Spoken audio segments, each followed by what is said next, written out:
everyone to the online event supporting women-owned businesses through business environment reforms, legal, administrative, and policy reforms to enhance access to finance and operating environments for women entrepreneurs. My name is Susanne Reichenbach. I work with the ICR facility, and I will be your facilitator for today's session. Before we start, I want to give you some technical instructions. Firstly, I need to mention that this session is being recorded. And I would also kindly like to ask you to please mute your microphones. And if you have a question, you can just type your question into the chat box. Today's online event is organized by the Investment Climate Reform Facility. And before we start, we would like to show you a short video on the facility and the offer that we have for you and for your organizations. So for my colleagues in the background, you can start the video now. Great, thank you. And besides technical assistance, as we have just shown in the video, the ICR facility also offers online events as this one on a quite regular basis. And in today's session, we want to focus on women's economic empowerment and business environment reform, because investing in women is not only a moral imperative, but it's also good business. Advancing gender equality can add $13 trillion to global GDP by 2030, but still women are less likely than men to own formal micro, small or medium-sized enterprises. And they are also less likely to grow or have employees and have been more heavily affected by the COVID-19 pandemic. So in this online event today, we want to specifically look at the legal, administrative, and policy reforms which are necessary to promote women's economic empowerment in African, Caribbean, and Pacific countries. And something to keep in mind for the whole discussion, we want to cover the whole spectrum of women-owned and women-led businesses from different sectors and different sizes. One other thing to mention as well is that today's session is a part of a series. We have recently published an ICR report on women's economic empowerment and business environment reform, which is actually the heart of our discussion today. But also in September and October, we will publish other reports on women's economic empowerment, but here with a focus on employment and public-private dialogue. So to give you an overview on what we will cover in the next 90 minutes. Next slide, please. Yes, we will give you key takeaways from the recently published ICR report, which we will also share with you in the chat box, so you have the document.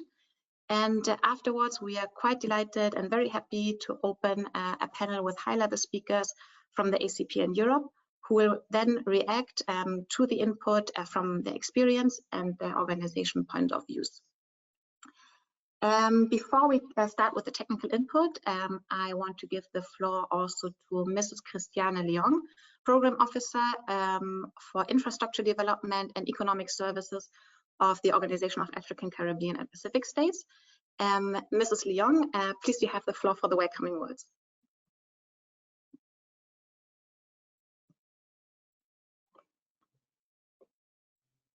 And I hope your microphone works. Now the sound doesn't work. Hello? Yes, wonderful. Great, we can hear you. Yeah. Okay, thank you, Suzanne, for inviting the OECPS Secretariat for addressing the opening remark. First of all, I'd like to apologize for our Assistant Secretary General, Mr. Ecipion Oliveira, who is in a meeting now. Now we are having the Ministerial Council meeting, so sorry for that. Then I would like to congratulate ICR facility for organizing this live event, which is so important for the OECPS Secretariat. And I'd like as well to congratulate ICR for those reports. I think we have received two reports, this one today on business environment reform to support women-owned business, and I think the last live event on social entrepreneurs. I think those are tools which could help decision makers in our member states on how to facilitate, how to overcome administrative barrier, low barrier for women to access funding, to create business which are more needed to improve the livelihood of these women, of their family, the whole community. So thank you very much for those efforts submitted by ICR facility team. And as we mentioned, we are still expecting more report which can facilitate decision-making process. Yeah, so for this live event, the OACPS Secretariat recognize the crucial role of women and girls in the sustainable, inclusive development of our countries and the transformation of our economies. We are committed to the elimination of discriminatory laws and policies which increase existing inequalities and widen the gap in the socio-economic and political development of women and girls in the member of OECS. This is a quote from our Secretary General for the attention of this meeting. Thank you very much. And I wish a lively debate. Thank you, Mrs. Leong, for your welcoming words. And as mentioned, we will now present the key takeaways from our recently published ICR report on women's economic empowerment. And the report is authored by Dr. Susana Martinez Restrepo, who holds a PhD in Economics of Education from the University of Columbia in the city of New York. She is an expert in education, labor markets, economic empowerment, entrepreneurship with a gender lens and gender-based violence, and career economy interventions. She is the co-founder and executive director of Core Women, a researcher at Fede Desarrollo, a former United Nations Development Program research associate in New York, and she has been a consultant for organizations such as UN Women and the Inter-American Development Bank. She is the author of multiple papers and books, which also include measuring women's economic empowerment. Dr. Martinez Restrepo, we are now very excited to hearing your input with the key takeaways from our ICR report, and I hand over to you.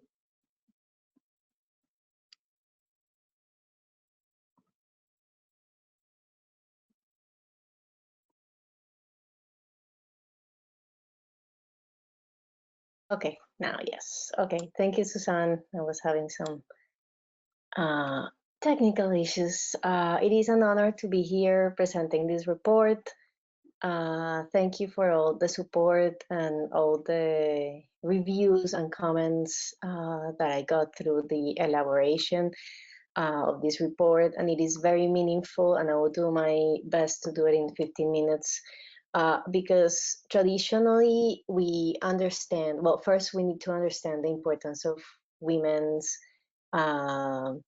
women-owned businesses in economic growth, but also promoting business environment reforms is key to create an enabling environment. Sometimes we focus on the micro strategies, on allowing access to microloans to women and training, but sometimes we forget that laws, regulations, tax reforms, and a lot of the things that we're going to discuss now are key to create this enabling environment.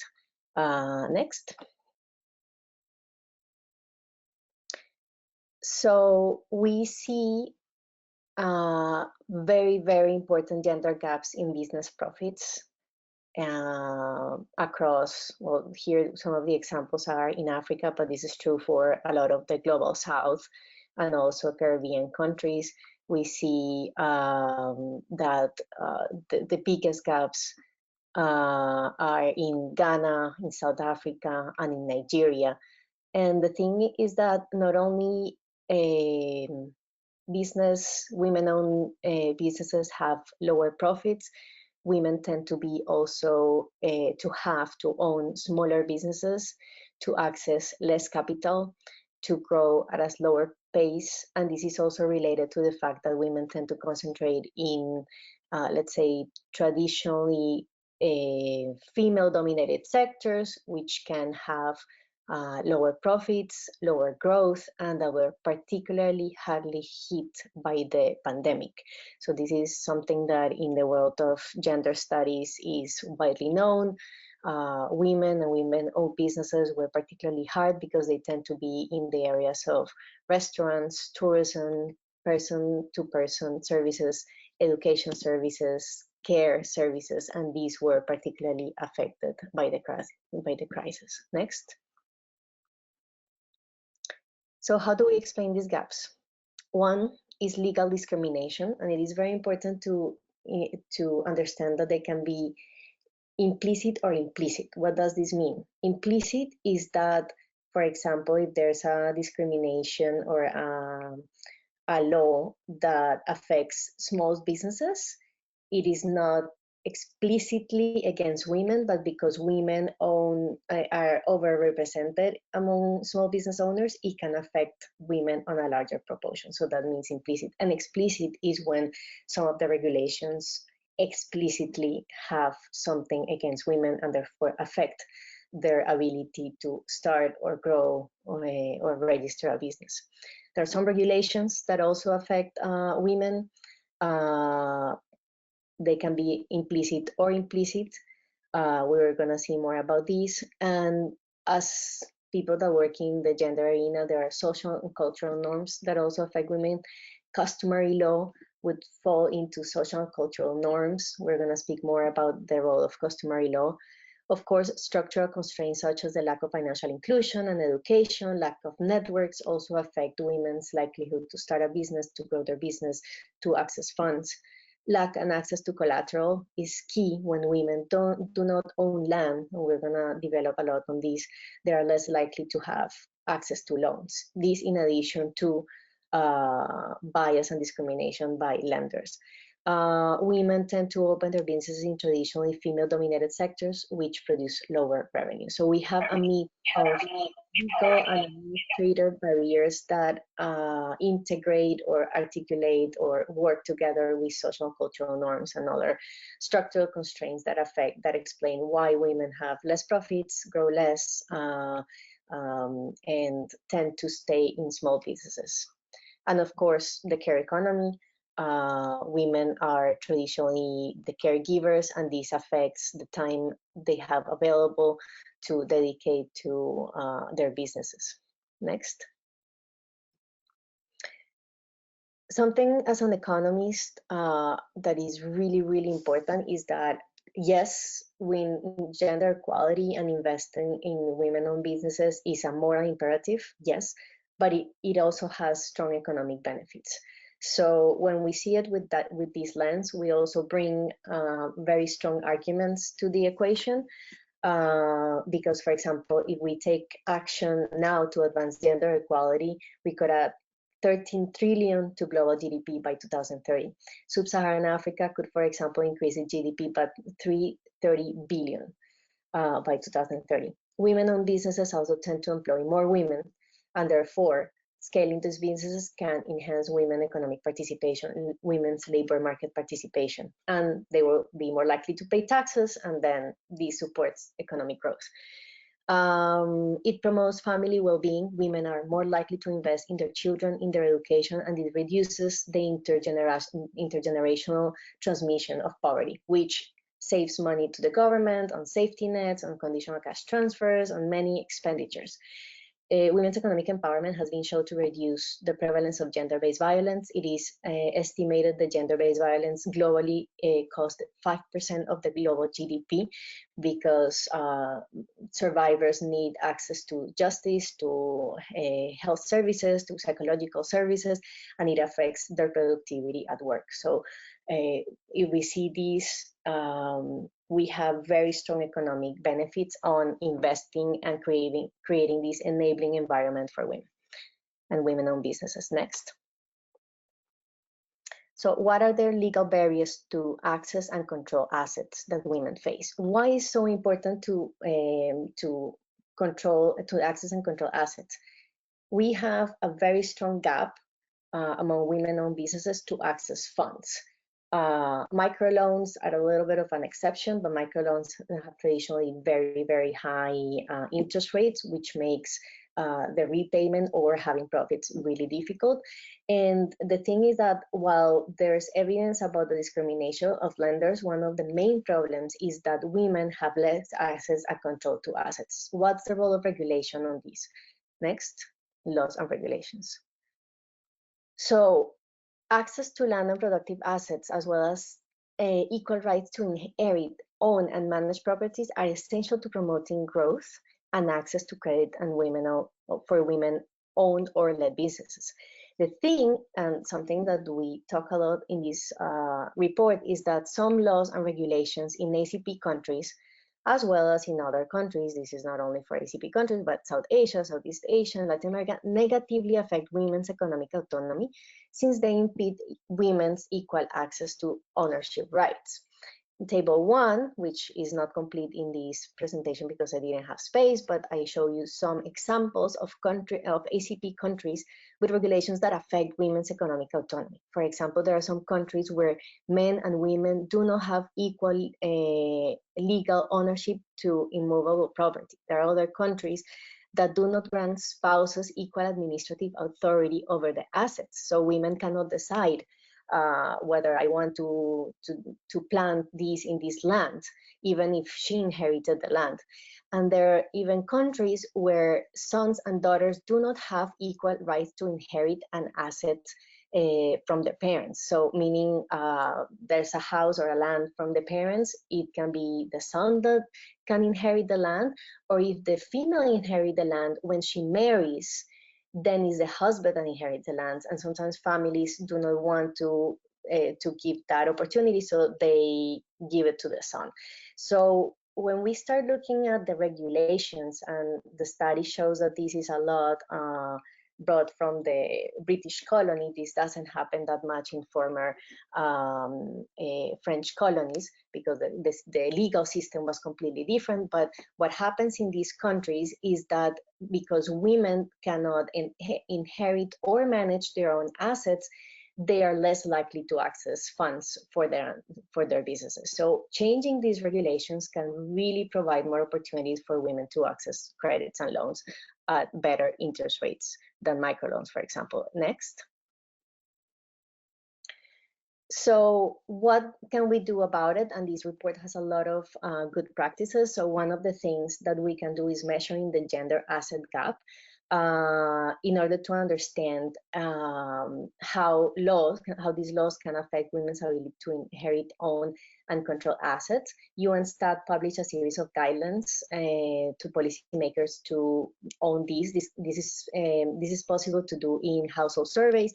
The problem is that sometimes in household surveys, these questions about assets, whether you own land or like a tractor or all these assets are measured at a household level. So one of the key things to understand this gender asset gap is to measure it at an individual level and see there's a study called on her name, so meaning, for example, whether the land is really on her name or not. So that's one first recommendation, one good practice that we have found. And there was a huge study made in Ecuador and Ghana that shows the result that is cited a lot in the report.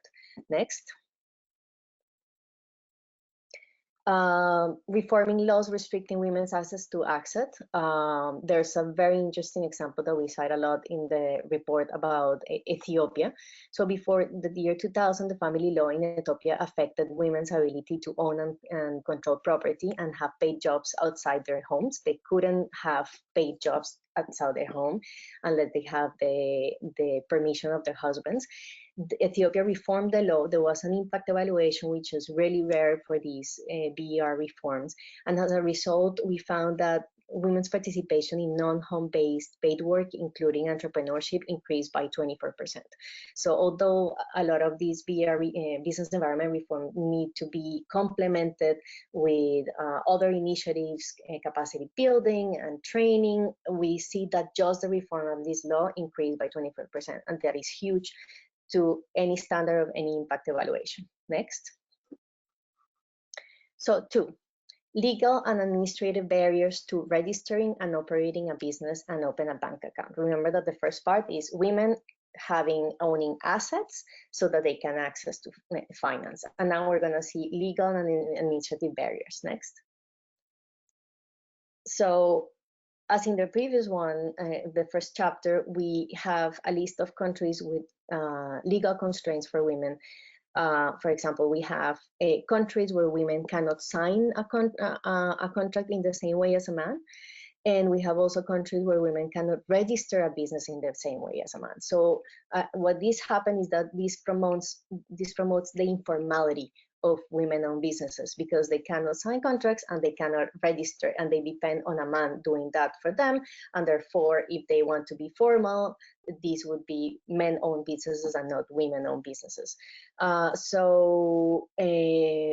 This not only affects women's economic autonomy, but it also affects the ability to start, run, and grow their businesses. If you add to this the fact that women cannot access collaterals and then not access credit, you can start understanding why we have such a big gap in profits and in growth of women-owned businesses. Next. So what are some of the solutions? Well, one is simplifying, one is removing these barriers, changing these laws, as in the case of, we saw in the first chapter as Ethiopia. But another one is also simplifying administrative procedures related to business registration. The Malawian government conducted an intervention to simplify business registration processes. For example, businesses were assisted in obtaining a business registration certificate. They were assisted in obtaining both a business registration certificate and taxpayer identification number, and individuals were given information. Something really important, and this is an implicit bias in administrative procedures, is that although this administrative procedure is not against women per se, and we talk a lot about this with regards to the implicit and explicit biases, it affects more women because women are less likely to have time available for this because of their work we do in care. Women are less likely to be involved with external networks, to have cell phones, to have access to information. So all these administrative procedures that could simplify the life of any entrepreneur at any moment would have a stronger effect on women. And these evaluations that we saw in the report show that it benefits everybody, but particularly it benefits women because of all those other confounding variables that we have. Next. It is really important to promote changes in legal frameworks. But in addition, this is not enough. Effective interventions need to support the registration, formalization of women-owned businesses, and they should include, as we spoke, simplifying legal procedures, promoting access to information, supporting financial education, promoting legal literacy. Promoting legal literacy has found to be really, really effective. In some countries, women are more likely to have lower levels of education, and that also makes it harder for them to go through all the administrative procedures that can be really difficult in some countries. Addressing women's time poverty with, for example, care solutions, affordable and quality care solutions, and considering and addressing customary laws.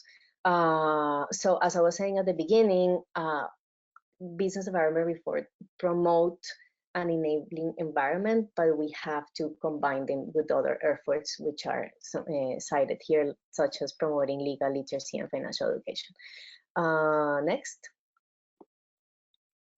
And 3, reforms to improving access to finance for women-owned and led businesses. So coming from the story, we need to promote equal access to assets so that women can have collateral for accessing credits.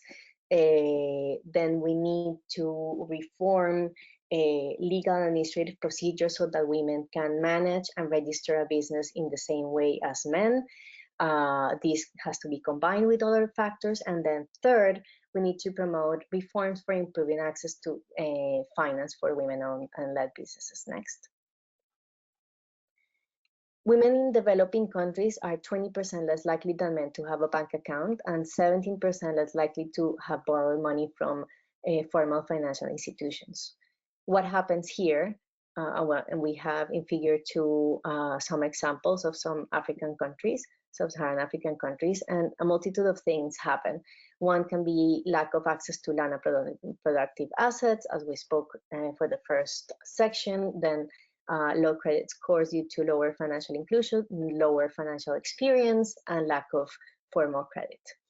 Only 16 countries within the ACP countries that we studied have laws that prohibit gender-based discrimination in accessing credit. So one thing that we can do is prohibit discrimination against women accessing credit, but that's not enough, of course. We need to address the list of things that we're suggesting here. Next.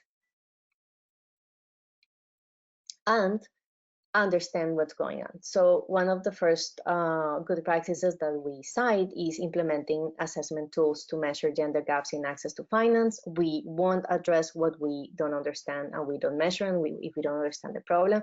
There's very little information, and sometimes it's because banks don't want this level of scrutiny from governments. So some ideas is to partner with banks, and since this topic is gaining momentum, maybe it's a good time to do so. It is key to understand the constraints women entrepreneurs face in general, that they face in accessing bank accounts, credit payments, leasing opportunities, and insurance. In Uganda, there's a very interesting example in Uganda that we cite in the report. The WEED has been used to identify and address the needs of women entrepreneurs, particularly when it comes to access credit and finance. And the WEED is by the International Labour Organization, and it is publicly available for everybody. Next. Another important action is removing legal and administrative barriers to access bank accounts and formal loans. For example, in 2016, the Democratic Republic of Congo reformed its family code to deal with gender-based inequality. And after this reform, married women were legally allowed to open bank accounts, start formal businesses, sign contracts, register a company, and perform other economic activities without the interference or permission needed by their husbands. So this is another example where not only removing legal barriers can allow women to access these collaterals as the first point, to manage their businesses, but also to open a bank account without the permission of their partners. Next. Very important, this is a very innovative proposal, is changing the way credit scores are calculated and expanding women's lines of credits. This is something where the government can have a very important intervention. While women have less extensive borrowing history and lower financial inclusion than men, they have better repayment behavior, and this has been demonstrated globally. So the problem is that repayment behavior, meaning how good you are paying back on time, is not included necessarily in traditional credit scores. This is in the case of the Dominican Republic. Of course, each case can be different, and each bank and each country can have a different way of measuring credit score, but this is overall true for most countries. So what the Dominican Republic did was to introduce a machine learning credit scoring model that only incorporates data from women predicting creditworthiness and generating new credit scores, but putting a higher weight on repayment behavior, because at the end, what the bank wants also is for you to pay back. Using this algorithm, improve the credit scores of 93% of women that access this type of credit. And this was this is a pilot between IPA and the government of Dominican Republic. So this is a case where governments can have a very strong role on, just by changing the way you measure credit scores, you can change how many women access those credit scores. Of course, we need to solve before the fact that women need to have access to collaterals also to access loans. Next. So what are the conclusions and policy recommendations that we have in the report? Next. First, measure the gender gaps in assets and access to credit. This entails the understanding the challenges women face in increasing credit from financial institutions, measuring the gender asset gap, and developing the know-how to address it. We cannot address what we don't measure. There's a lot of evidence about this in the case of Ghana, which was one of the protagonists of the gender asset gap on her name, but we need to understand more before addressing it. To promote legal reforms, equal opportunities start with equal treatment under the law. Legal frameworks need to reform inheriting regimes and family codes so that women can fully access property, open and operate a business, open a bank account. Without these legal reforms, it is going to be impossible to have an enabling environment to support women-owned businesses and women's economic empowerment.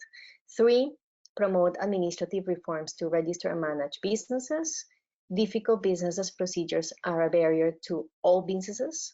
Business formalization and growth, both for men and women. But it has been demonstrated that these reforms tend to affect on a greater proportion of women because women tend to be either isolated from commercial settings, have less access to information, lower education background. So promoting administrative reforms helps everybody, particularly women. And 4, promote women's access to credit in addition to conductive administrative reforms and developing credit lines of credit, developing credit lines for women. There are other innovative ways to promote women access to credit. For example, the way we measure credit scores, which is the example of how artificial intelligence can change that and work around the biases of lenders, which is a huge problem that has been started to be documented recently. I invite everybody to read the report. It's very interesting. There are some good practices from specific countries. I couldn't speak a lot about it because I only had 15 minutes and I think I spoke more than that. So I invite everybody to read the report and make comments. Thank you. Thank you, Dr. Martinez-Restrepo, for your super comprehensive and interesting input. Probably one thing that we can see is that promoting women's economic empowerment by business environment reform in the ACP is probably a joint effort by the public sector passing and implementing reforms, but also by the private sector advocating for these reforms. And with this, I'm happy to introduce you to our panel, which covers these sides mentioned. In total, we have 4 panelists who will react on the input. And our first panelist will be Joanna Kahiluoto, who will speak on behalf of the Directorate General for International Partnerships of the European Commission, one of the donors of the ICR facility, where her areas of expertise as a policy advisor lie in women's economic empowerment, private sector development, and trade. And overall, she has 3.5 years of experience in working with the European Union. And before joining the EU, Joanna Kahiluoto, who holds a Master of Law, worked in legal affairs in the private sector. So I hope that the camera and the sound do work.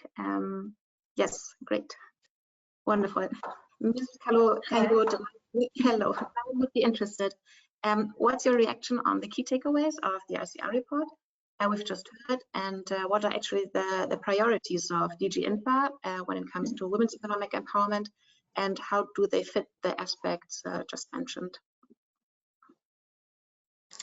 Hi everyone, also from my side, and first of all, a big thank you and congratulations on the work done on the report to Susanna and the whole ICR team and OACPS.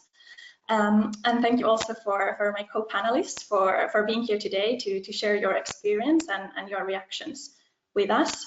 Now, before I answer your question, I actually wanted to mention that one of the first takeaways in this process was also the need for data, specifically on business environment and gender. So we really appreciate the efforts on this report, and we believe that it's important to highlight this information. And hopefully this report also inspires increased action in tackling some of the prevailing inequalities in women's access to finance. Now, as Suzanne kindly introduced, I'm Joanna Kahiluoto. I'm from the European Commission, DG INTPA, and on the team for private sector development. And as mentioned, I focus particularly on women's economic empowerment, which is why I'm, of course, especially happy for the launch of the report, and also for the women's economic empowerment focus on the knowledge series of the ICR facility this year. Now, from the European Commission side, we think it's important to highlight the fact that women's economic empowerment is actually an integral part of the work on the investment climate and business environment. So the so-called enabling environment for business, as Susanne also mentioned, it needs to work for everyone, so both for men and for women. And as we see from the overview of today's report and in detail in the report, this is not always the case. We see that women face additional barriers in their business activities, and these are issues that need specific attention for this enabling environment to actually be an enabling environment. And this concerns legal framework, access to finance, the administrative procedures that Susanna laid down. And as we see, this can be even more burdensome for women due to myriad of reasons, for lack of information, lack of support, time poverty, and so on. So for us at the European Commission, tackling these inequalities is a priority. So there are a few reasons. Firstly, because gender equality is a fundamental EU value. It's an objective for us as such. It's enshrined all the way from the founding treaties of the EU, and it's also recognized as a priority for our external action. Now, we have really recently adopted a new Gender Action Plan, Gender Action Plan 3, which is an operational framework guiding all of the EU external action for the next 5 years.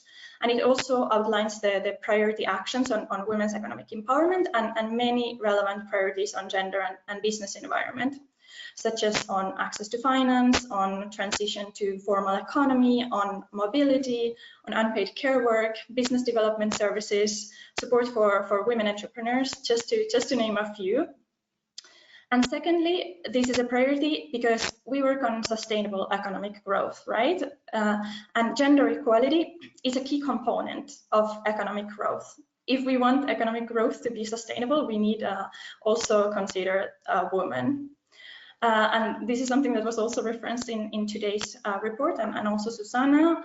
The GDP growth potential by improving gender equality is in tens of trillions of euros. So this is quite a convincing number. Now, this is not a new area for the European Commission. We have quite an extensive set of targeted programs to accelerate women's economic empowerment. We do quite a bit, whether it be on entrepreneurship, decent work, trade, innovative finance. But I want to give you one concrete example, focusing specifically on promoting women's access to assets and credits as per the topic of discussion today. This is an example focused particularly on some innovative ways to enable better access to finance for women. We work on a women's financial inclusion facility. It's a partnership we have with the Women's World Banking and KfW, the German Development Bank, and it touches upon a few of the recommended areas of action recognized in the report and laid down by Susanna just now. It's quite an exciting project. It's innovative, as I mentioned. We are, as the EU, we are working as the anchor investor of 10 million euros into the first last tranche of a private equity fund. So then this fund in turn invests into financial service providers in sub-Saharan Africa, creating targeted financial services and products to respond specifically on the needs of the woman. So it's built on market research on the local level, and then it includes innovative aspects such as, for instance, we work on housing finance, linking the housing finance loan to supporting the formalization of the property titles, and specifically under the name of women, which we know it's not so typical. We also look into aspects such as recognizing informal income, because as also we know, women are often in the informal market. So this is particularly important in access to finance, and also on alternative uses of collateral. So many interesting ways to better serve and reach women. And then importantly, this is combined also with technical assistance, looking into the financial service providers themselves. So we also work with the whether it be banks, insurance providers. So we work together with the institutions to look also what are their capacities in, and what is their approach on gender. So we are, for instance, creating gender action plans for them and helping them to implement it. And this includes things in like looking into the management team, looking into the hiring practices, looking into the collection of data, and so on. So here, the idea is that these local financial institutions, they improve their gender capacities within their own institution, as mentioned, and also create the services and products that are needed by the women, which are now not provided by the market. So these financial institutions, they tap into this new market of women clients, and then they have the means also to continue serving this market segment after the program as well. So creating a more enabling environment for women entrepreneurs. So this is just one example, but I do want to mention also that looking into future business environment reform actions on women's economic empowerment, it's also an area where we are also hoping to strengthen our work. And as we see from the report, this is still there's still much to do. So we really welcome the report with open arms, and we look forward to working further on this together with the ICR facility. And now I'm eager to move the discussion to the other panelists to hear on their experiences on supporting women entrepreneurs and hearing their reactions to the report. So again, thank you from my side, and over to you. Thank you. Thank you, Mrs. Kahiluoto. It's quite interesting to hear that women's economic empowerment in partner countries enjoys such a high priority for the European Commission. And with this, I would like to introduce you to our next panelist, speaking on behalf of the Ghana Enterprise Agency, which is an apex governmental body for the promotion and development of the micro and small enterprise sector in Ghana. Our panelist is Mrs. Kosi Yankey, who is the CEO of the Ghana Enterprise Agency. And she spent the majority of her career working in supporting MSMEs, supporting women and youth in access to finance, business development, and agribusiness in Africa. She has a strong background in working in the SME domain and is well experienced in sustainable development, public policy, fundraising, and capital markets. And before taking the position as a CEO, she has had several high-level management positions. She graduated from John F. Kennedy School of Management, John F. Kennedy School of Government of Howard University, and is also educated at MIT and Wesleyan University, both in the US. Ms. Yankey Ayi, I hope that you are connected and that your camera and sound do work. Hello, can you hear me?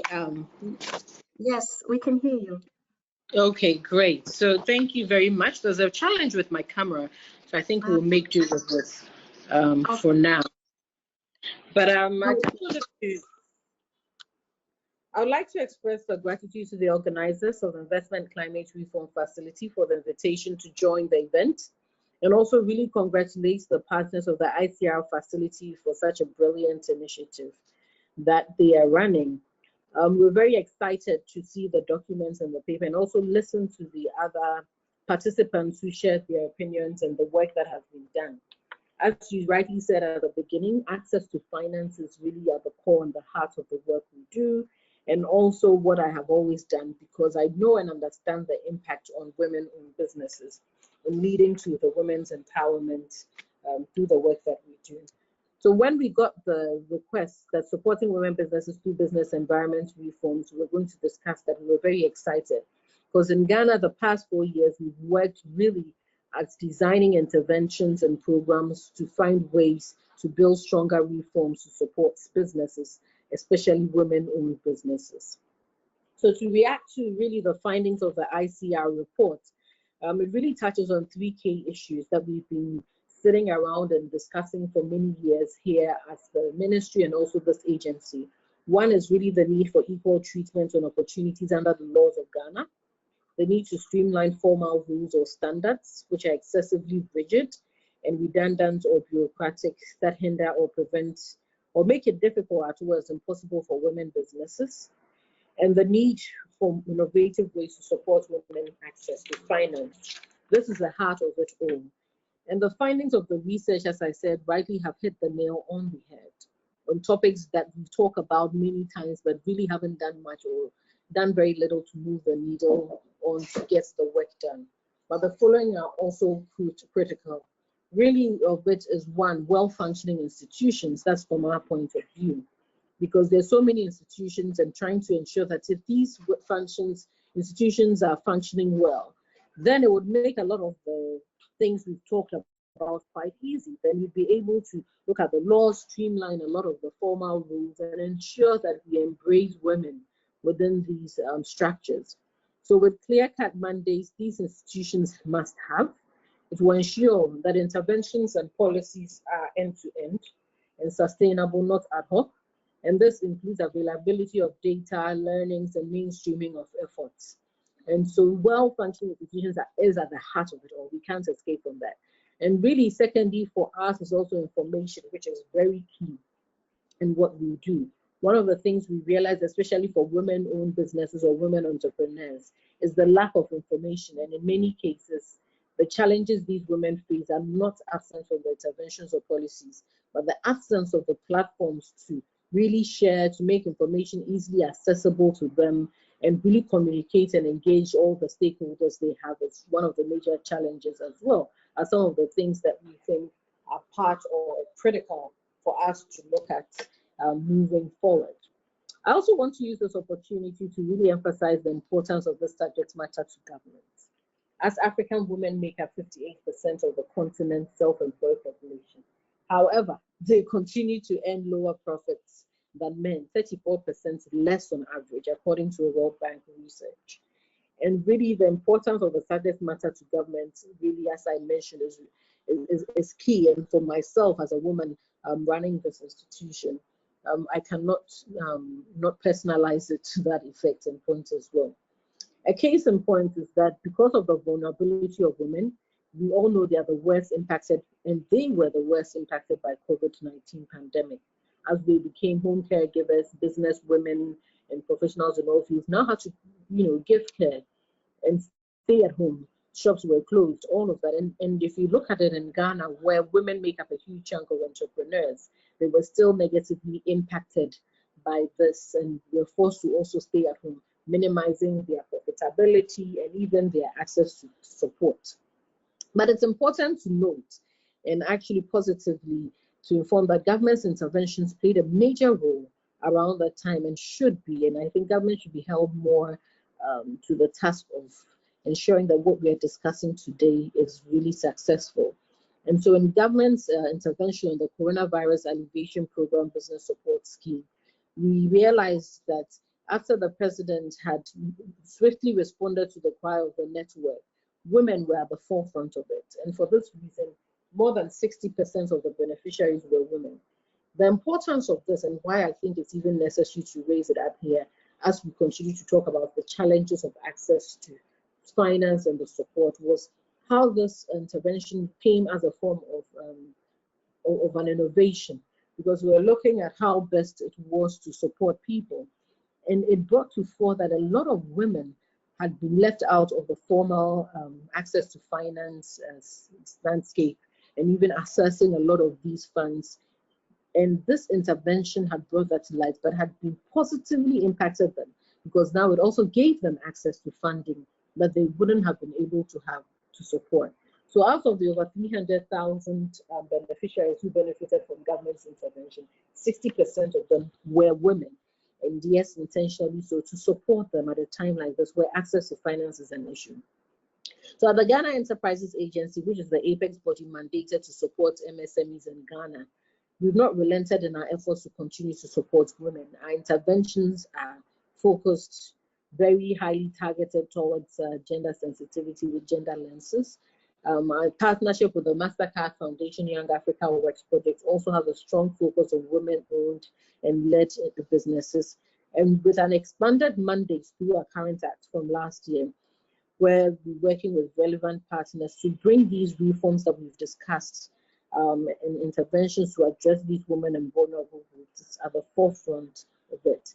At the heart of it is how do you also formalize the informal sector, ensuring that these rules and standards are streamlined and not bureaucratic and allows for women to be targeted and supported. So we've set up we have a whole entire women's entrepreneurship department and launched even a summit and a network that would allow to advocate and advance the call for reforms in the business setup and environment in Ghana, and designed intentional programs which support the formalization of businesses.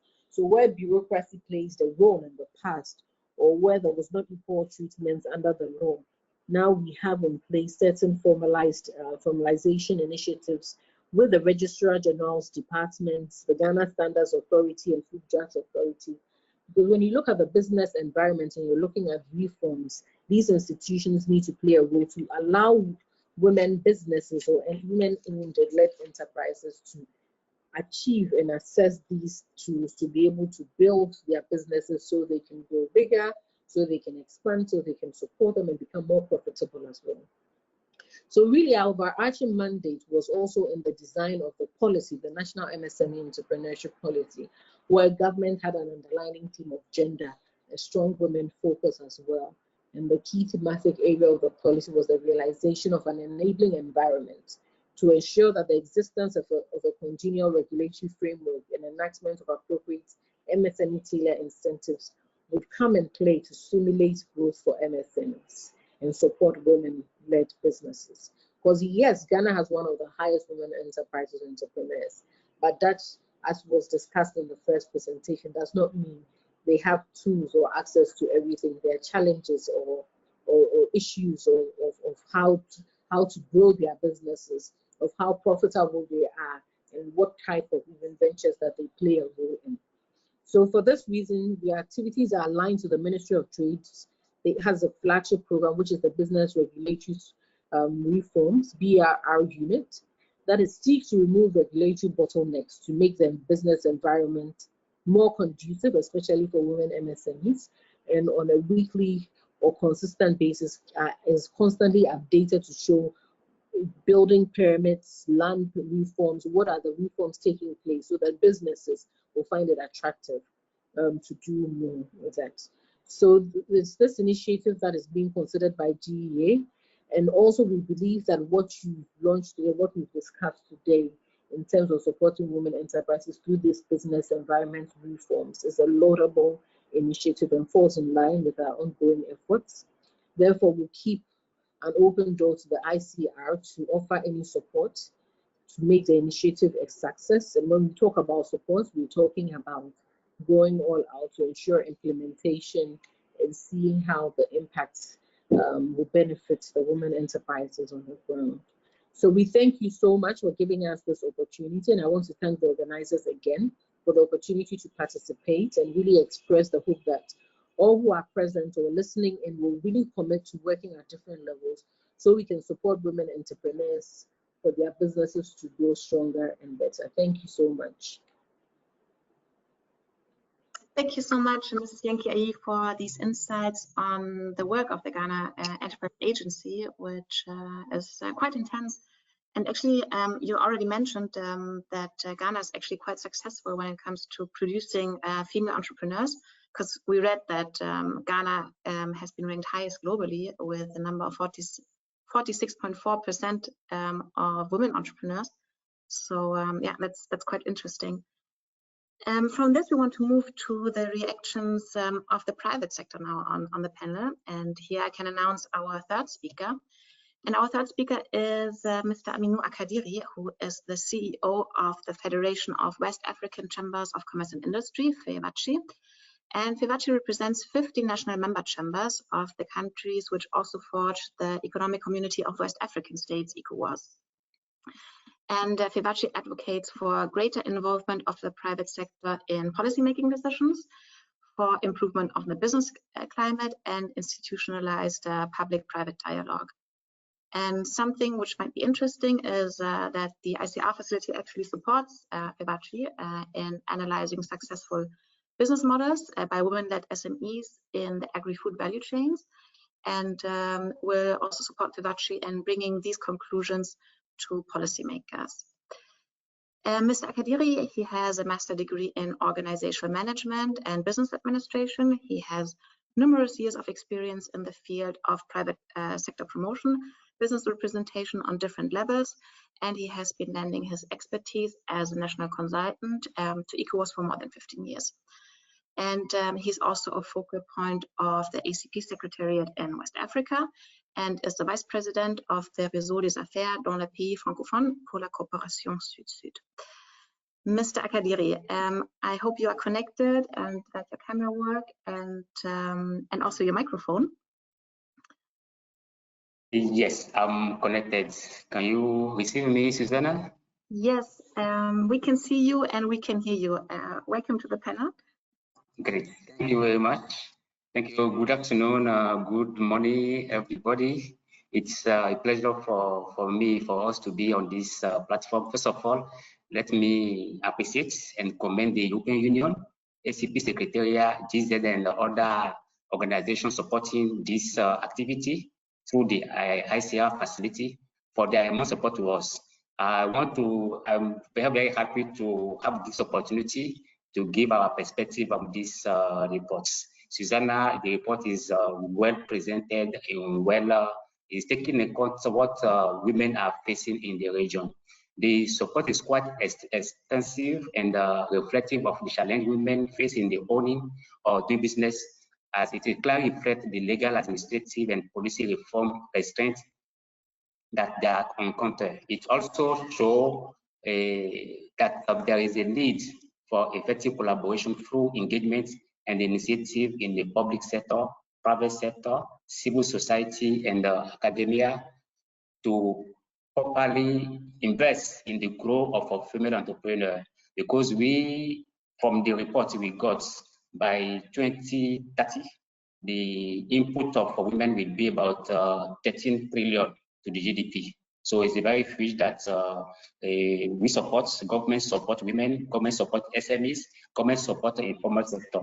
The social, economic, and financial barrier that women face in the business should spur us to come up with a strategic and effective solution that will create ease of doing business in the region. As the FEWACI President Farmer used to say, if we want to support women, we want to support SMEs, we need a intelligent partnership between private sector association, and also government, so that we can talk at one voice for enabling environment. As the representative of European said, we need enabling environment for business globally, but especially for women.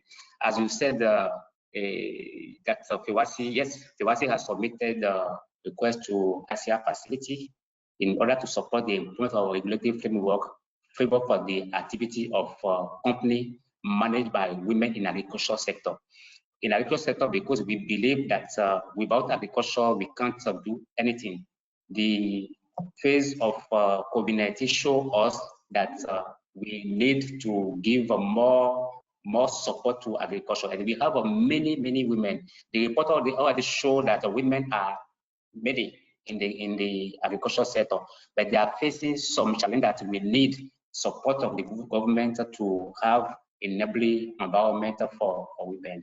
Why we choose the agricultural sector to support women is very simple. It's simple because in the region is about 60% of small older farmer are women, and they contribute to about 60 to 80% of the labor used to produce. The report show clearly what type of challenge women are facing. I just want to pull out two: inadequate access to education and training.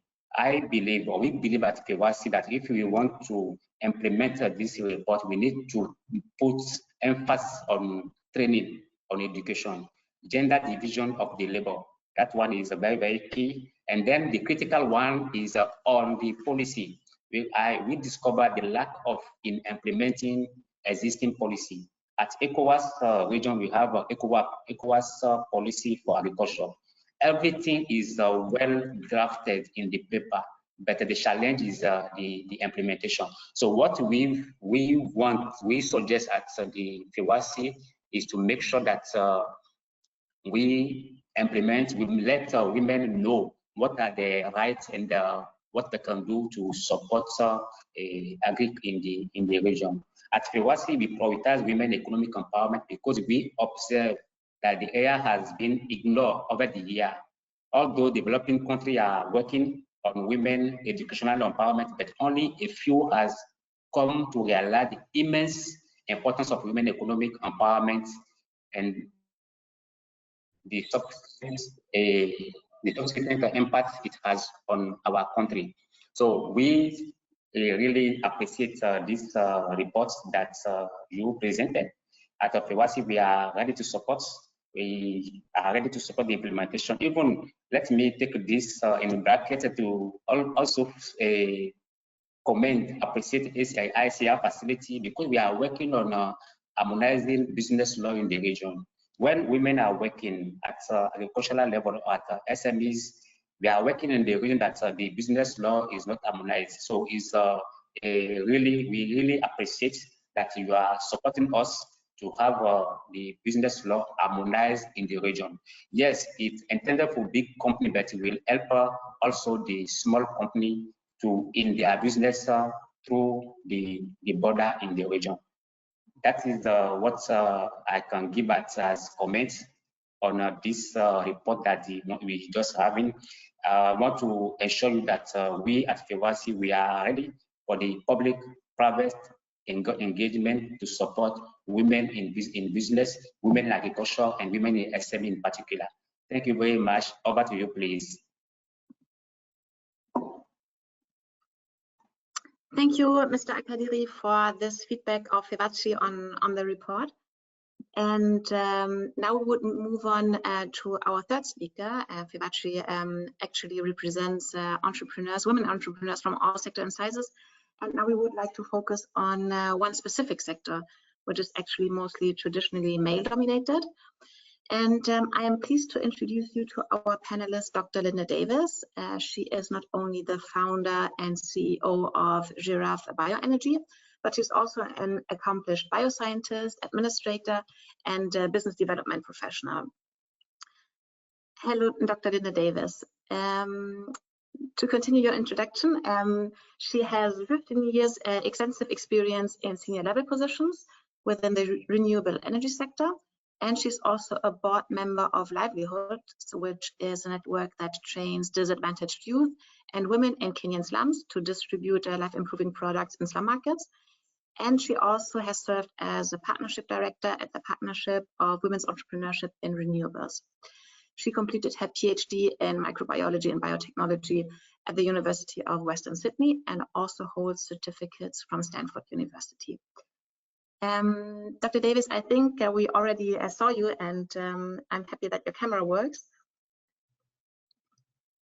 Thank you very much for this privilege. My bandwidth, sadly, is not going to allow me to have my camera on, but I will turn it on as my bandwidth allows. Ladies and gentlemen, it is my singular pleasure to be part of this ICR webinar. The advantage of speaking last after very powerful speakers is that I don't have to repeat the very important points. I will not be exaggerating if I say I'm literally ticking off all the points that have been made, so I will spare the listeners from repeating. Right. So in a nutshell, a previous speaker said, look, the report nailed it on the head. The three key aspects, the way the report has been organized around business registration, access to finance, legal barriers, 100%. I do agree with that. As Suzanne in her introduction has said, I'm a practitioner now. I am a woman entrepreneur in Kenya. I am looking to put together a scalable energy business. So the report was speaking about my experience quite directly and the experience of many women such as myself, of whom I have the pleasure of working with. So I do agree with the previous speakers on that aspect. Again, I'm not going to bore you by repeating because I want to hear my own voice, but we talked about, women in traditional fields, overrepresented in traditional fields that are women dominated. We talked about high interest rates. We talked about lack of access to collateral and credit. I really appreciated the comment from Ghana around a well-functioning institution. That's absolutely critical, because one of the criticisms here in Kenya is about the talk economy, right? And by that I mean, we can write reports and have seminars and conferences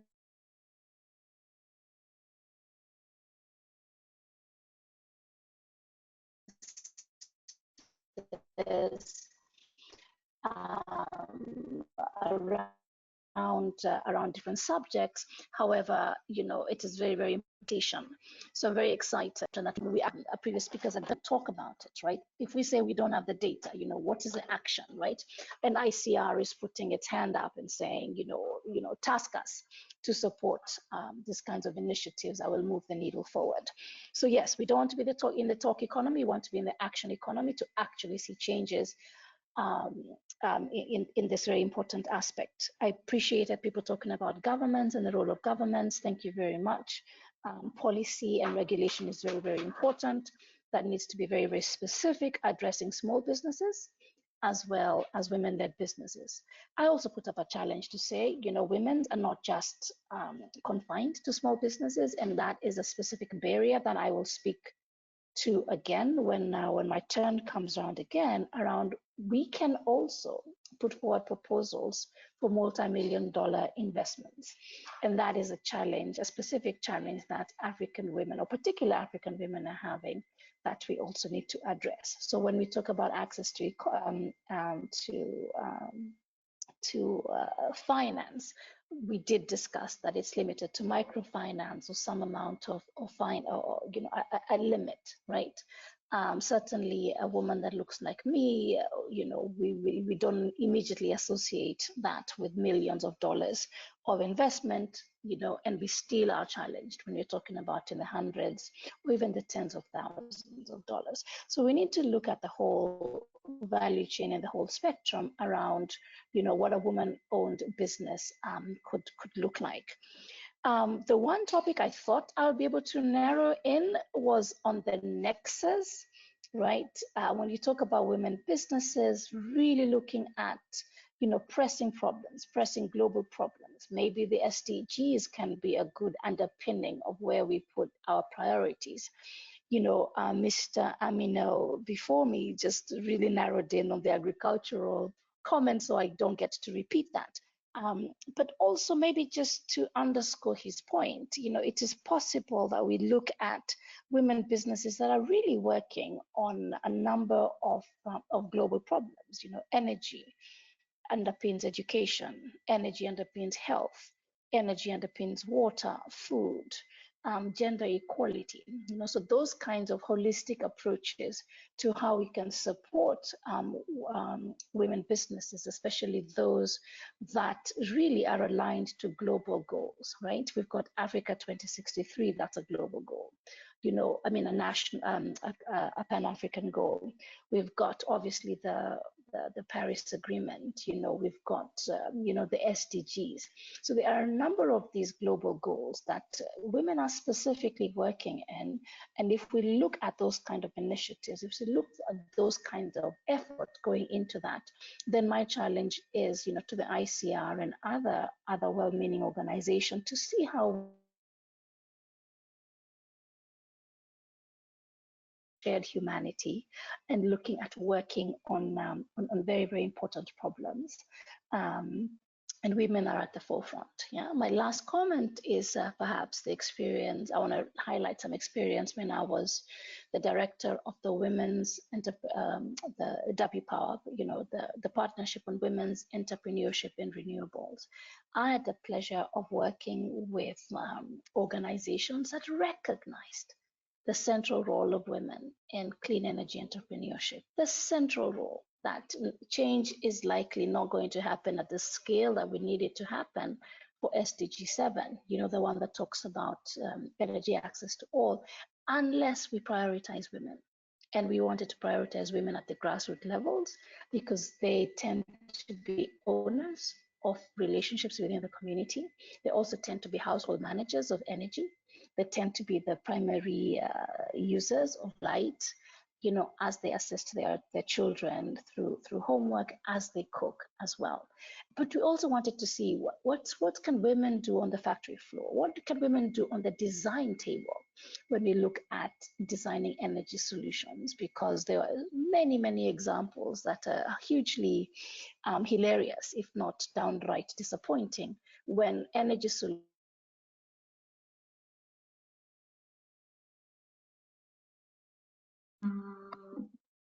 Dr. Davis, are you still there? I think you broke up.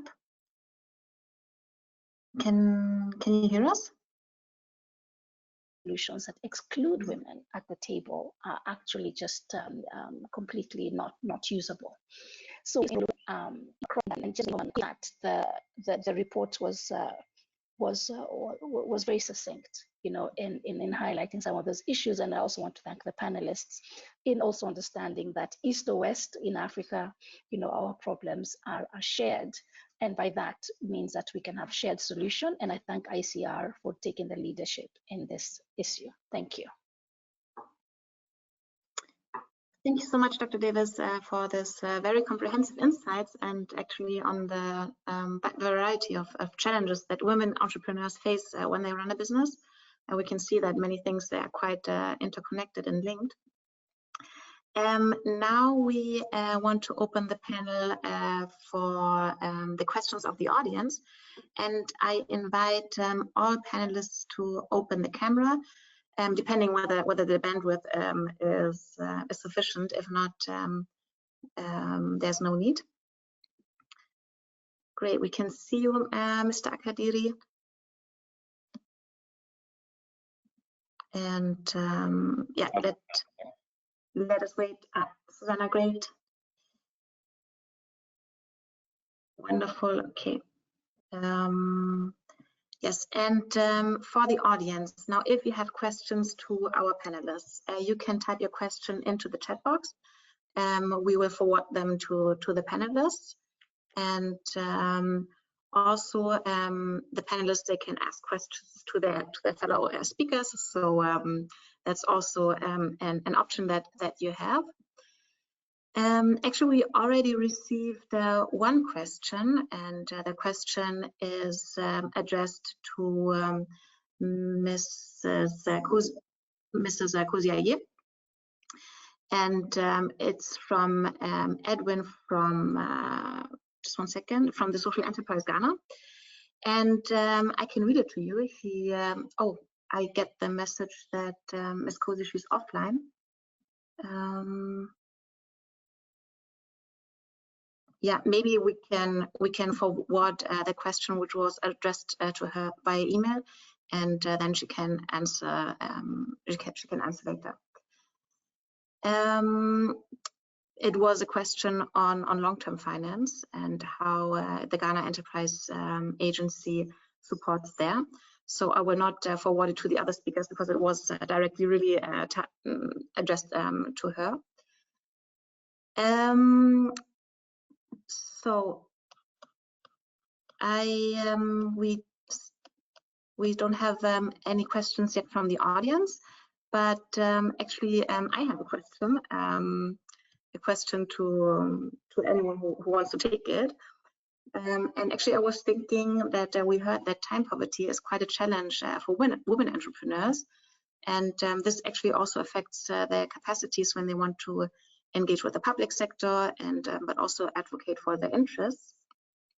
And now I was wondering how we can make their interests more visible to kickstart business environment reforms, and how we can include their voices when it comes to policy making and in designing and shaping business environment reforms.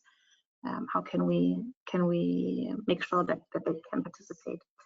I don't know who has an idea and wants to answer to this question. Maybe Mr. Akadiri or Ms. Joanna. Yeah, great. Thank you.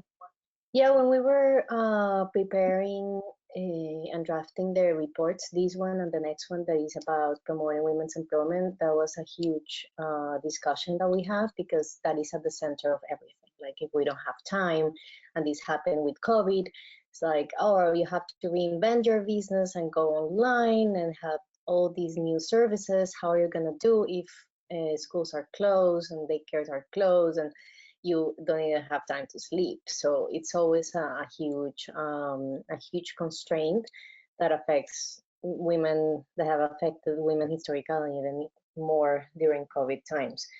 So some of the BER policies that can be moved toward that is promoting affordable and quality childcare. Traditionally, having public, like, daycares in towns, in rural areas is a little bit more difficult because of distances and so on and so forth, have had a huge effect on women's economic empowerment, particularly when they are high quality, because there's sometimes we forget about trust. And it is not only about having something available, but whether you can afford it, whether it is free, whether you trust those services. Something that we also discussed is that this is something, this is a global issue. So it is still a problem in Europe. It is still a problem in the US. So it is, of course, a problem in ICR countries. But yes, we need to consider from the point of view on how to include women. And something really important that we don't address in the report because we chose to focus on other things. But even when you have some programs that target women, sometimes it is important to address, like, small solutions. So, for example, I don't know, you have some financial education program. Successful programs provide childcare services for women so that they can go. So sometimes you can think it at a macro level, so that there's an affordable, trustable, quality childcare and education to support moms' economic empowerment. But also when it comes to these smaller programs that, for example, support training, you need to address that, like, at least for 2 hours so that they can go to train. So it can be seen in both ways.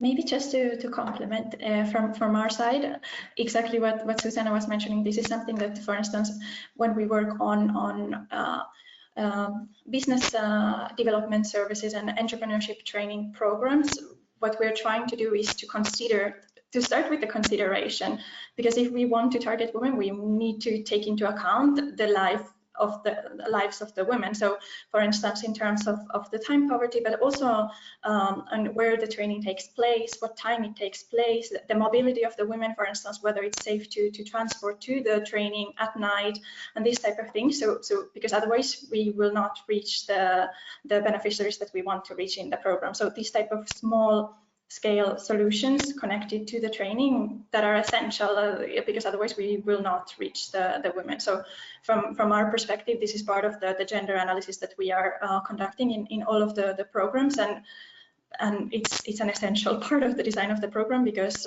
otherwise, yeah, we will not reach the beneficiaries that we want to reach. Yeah, thank you. It's probably, yeah. Yeah, Mr. Sure. Yes, I fully agree on what Susanna and Joanna said. But we at Bioenergy discovered that there are some women that are captain of business that people didn't know. We have to reveal these captain of business, women who are very, very powerful in terms of money, in terms of intellectual property, who I can say like this, that. So we need to make sure that those women come out to influence the decision in the region. We discovered that at any time we want to listen or want to organize training for women, we just organize women, we collect their position, and we go to lobby for them. So if women themselves are doing the lobby to influence, to bring out their challenging position, I believe that in the next few years, we can change the mindset of how we see women in the business. In West Africa, particularly, when they're talking about the business, is women. Men are doing business, but the major people in business are women. So we needed to make sure that those captain of a business in women, we pull them out. They will work to bring those in informal sector, because what we discover in women is that they achieve to come out and talk. So we need to give them the voice, give them the possibility to tell us what they want and what they need. Thank you very much. Over to you. Thank you. Now we have, there are many questions coming up actually from the audience. And one question is, I will ask it to you, to the whole panel. Iris is asking whether there are any specific tools or consultation approaches that you would recommend to promote business environment reform, policy reform, and public-private dialogue, supporting women financial inclusion and women's access to finance. So whether there are specific tools or are there certain things that we should specifically keep in mind. Probably time poverty is one thing that we just discussed, but maybe you also have another idea as well. I can start again. Davis. Okay. Yep. Yes, please. I don't know who Sorry to interrupt here. So Linda Davis, I just wanted to maybe perhaps provide the example of Kenya and some of the initiatives, right? It really stems from, for lack of a better word, awareness raising, right? Unless women know that they can walk into some of these formal institutions and have somebody at the door meet them, greet them with respect, and show them to a table, show them to a desk where they will be received quite well. You know, it really starts there, right? And maybe I can paint a picture here.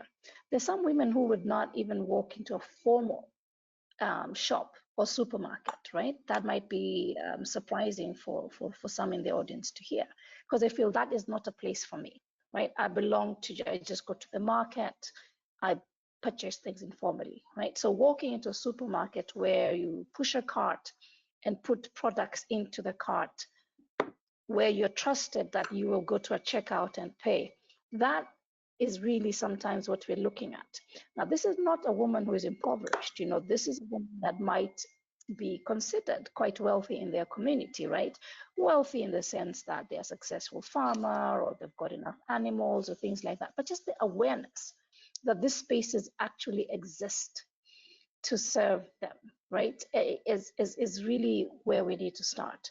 And Kenya is doing a lot in terms of opening agencies and you know, Kenya Women's Finance Institution, KWT, where, you know, the bank actually comes to the grassroots. The bank actually comes to the village, as opposed to the other way around, right? We're asking our women to do a lot of heavy lifting in terms of, you know, go travel and show yourself and get in there and have your pen in your purse because somebody going to your papers and, you know, read and sign and things like that. Yeah. So we're asking a lot.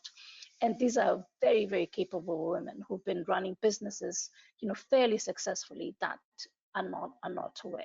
So maybe that is a policy change. You know, I challenge, you know, ICR and IFIs and other development institutions to really understand how do we access, right? We're not, you know, and this might be a controversial statement, we might not be looking at the bottom of the pyramid completely, but there is a large sector of women who do have, you know, capital requirements or credibility requirements, but it's just a barrier for those women to access them. So that is a sector that I would say would be interesting for us to build our story, for us to build our evidence, and then we expand from there. Thank you. Thank you, Dr. Davis. Do the other panelists also have a reaction on this, or shall I read another question from the audience? Do you have any more comments? Mr. Akadiri, you're raising your hand. Yes, thank you very much. Yes, business environment reform is very, very key. Yes, 2 days ago when we were celebrating the Integration Day in Africa, the Secretary General of CFTA was saying that if the CFTA should work, we need to empower women and youth and make sure that we have the line of a policy dedicated to women, to access to markets, access to finance, access to training. So these are some elements that we need to improve the business environment. So if already at the CFTA Secretariat, they are taking this one into account, that answer to our request from the government that we need to have the specific policy dedicated to women and youth. And I'm happy that Joanna make it in her report that is very, very key to have it for supporting to women and youth. Over to you, please. Thank you. I wanted to complement that, and it is that, as I said, a lot of the first steps, it depends how complicated you want to get, but one of the first steps is to measure and to understand how things are, to measure the asset gender gap to see whether women do have access to collateral, because sometimes, and this is a very common argument, like, oh, women are discriminated against, but then when you see, that's partly true, but if they don't have access to collaterals, you can have all the information that you want. Women are not going to get any really far there. So I think that that's a first step, is measure the gender asset gap, and in the report we have some information, some free tools. Another one is review the regulations that might be affecting women and reform them. I know that that sounds easier than it is, but that is part of the, in some countries, and we have there a list. There's just some regulations that are going to affect women no matter what, so that will be a second step. There are some countries that have women lines of credits. That's great, but sometimes women do not have information on how to access them. So when you approve those lines of credit, you have to move really strongly on accessing information, and this includes, like, I have had women like, oh, all those loans are for men, and it is only like in the pictures they show men, and it is as simple as portraying women as beneficiaries of those lines of credit. So that's also very important. One of the solutions also is to review how credit scores are measured and change the way it is measured. Sometimes this is with banks, so we need to work, talking about PPPs, this could be a partnership between government, chambers of commerce, banks, financial institutions, to see whether the way we are measuring credits could help women. And of course, this is not be a reform, but it's a huge thing. The biases of lenders do affect women. So we could include, you know, you could think about training and, you know, some sort of unconscious bias training, so that the lenders, after you've gone through all that, then it is not the biases of the lenders that affect women's access to credit. Great, thank you for your answers. I think we are running out of time. I'm quite sorry, because we have other questions. One question on the work of the Ghana Enterprise Agency, and another question on the data of the report for Susanna. I suggest that I will just forward you these specific questions by email, and then you can maybe answer later as well, because yeah, we need to close punctually. But I want to say thank you very much to our speakers in today's session for the very comprehensive and enlightening inputs. It was great to have you here to talk with us on how we can jointly promote women economic empowerment by business environment reform, and how to tackle the issue from different angles. I'm really sorry that I need to cut our discussion here, which is just taking off so interesting. But yeah, we highly appreciated your time, and and that you've shared your ideas and experiences. Before we close, I want to make the audience aware again of the offer of the ICR facility. As mentioned, if you are a public or private stakeholder in the ACP and now you are inspired and you want to conduct a business environment initiative to promote women's entrepreneurship, then you might be eligible for the support of the ICR facility of technical assistance with maximum 90 expert days. And you can get all the information on our homepage, whether you're eligible or not, and also find our online request form. We hope you liked the session, and we would like to ask you to give us some feedback via our satisfaction question, which should probably come up now. You can also find the presentation as a PDF in the chat box. And with this, I say thank you very much. Stay tuned for our next online events, also for women economic empowerment, and have a very nice day from wherever you might have joined in today's session. Thank you.